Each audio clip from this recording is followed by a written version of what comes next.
Hi friends, പുതിയൊരു വീഡിയോയിലേക്ക് എല്ലാവർക്കും സ്വാഗതം. ഇന്ന് നമുക്ക് ഇറച്ചിപ്പുട്ട് എങ്ങനെ തയ്യാറാക്കാമെന്ന് നോക്കാം.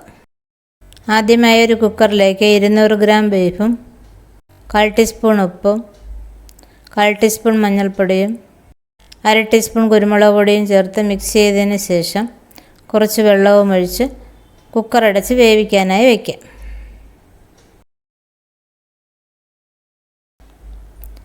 ഇറച്ചി വേകുന്ന സമയം കൊണ്ട് സവോളയെല്ലാം അരിഞ്ഞെടുക്കാം. ഒരു സവോളയാണ് ഞാനിവിടെ എടുത്തിട്ടുള്ളത്.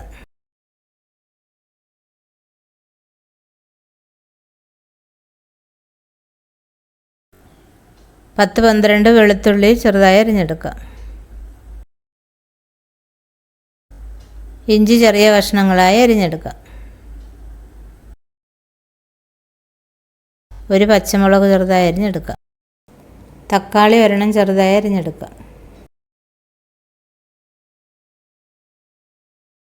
ഒരു ബൗളിലേക്ക് 1 കപ്പ് പുട്ടുപൊടിയും 1/4 ടീസ്പൂൺ ഉപ്പും ചേർത്ത് മിക്സ് ചെയ്തതിന് ശേഷം 1 കപ്പ് വെള്ളം ഒഴിച്ച് നനച്ചെടുക്കാം.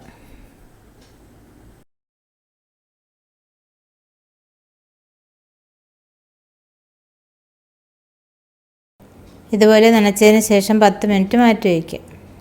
ഒരു പാൻ ചൂടാകുമ്പോൾ കുറച്ച് വെളിച്ചെണ്ണ ഒഴിച്ച് 1 ടേബിൾ സ്പൂൺ ഇഞ്ചി ചെറുതായി അരിഞ്ഞതും 1 ടേബിൾ സ്പൂൺ വെളുത്തുള്ളി ചെറുതായി അരിഞ്ഞതും 1 പച്ചമുളക് ചെറുതായി അരിഞ്ഞതും 1 സവോള ചെറുതായി അരിഞ്ഞതും കുറച്ച് കറിവേപ്പിലയും ഇട്ട് വഴറ്റിയെടുക്കുക.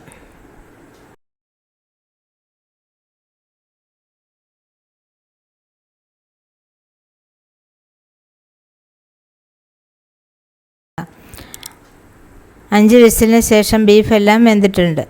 അതിലെ ഗ്രേവി മാറ്റിയതിന് ശേഷം മിക്സിയുടെ ജാറിലിട്ട് ക്രഷ് ചെയ്തെടുക്കാം.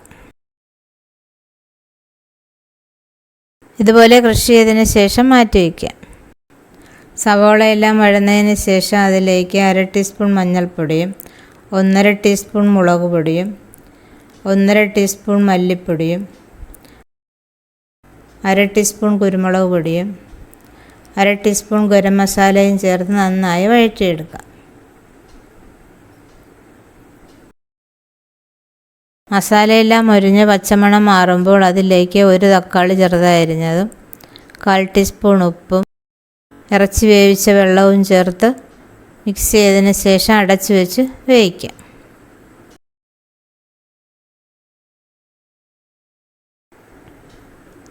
തക്കാളിയെല്ലാം വെന്തതിന് ശേഷം അതിലേക്ക് കുറച്ച് പുതിന ഇലയും ക്രഷ് ചെയ്ത് വെച്ചിരിക്കുന്ന ഇറച്ചിയും ചേർത്ത് മിക്സ് ചെയ്ത് കൊടുക്കാം.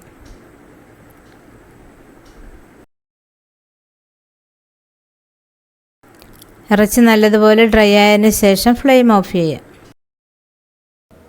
പുട്ടുകുറ്റിയിലേക്ക് കുറച്ച് ചിരകിയ തേങ്ങയും നനച്ച് വെച്ചിരിക്കുന്ന പുട്ടുപൊടിയും കുറച്ചിട്ടതിന് ശേഷം തയ്യാറാക്കി വെച്ചിരിക്കുന്ന ഇറച്ചി മിശ്രിതം അതിലേക്ക് കുറച്ചിട്ട് കൊടുക്കാം. വീണ്ടും ലെയറായി ഇറച്ചിയും പുട്ടുപൊടിയും നിറച്ചതിന് ശേഷം പുട്ടുകുടത്തിൽ വെച്ച് ആവിയിൽ വേവിച്ചെടുക്കാം. ആവി വന്നതിന് ശേഷം ഇറച്ചിപ്പുട്ട് ഒരു പ്ലേറ്റിലേക്ക് മാറ്റാം.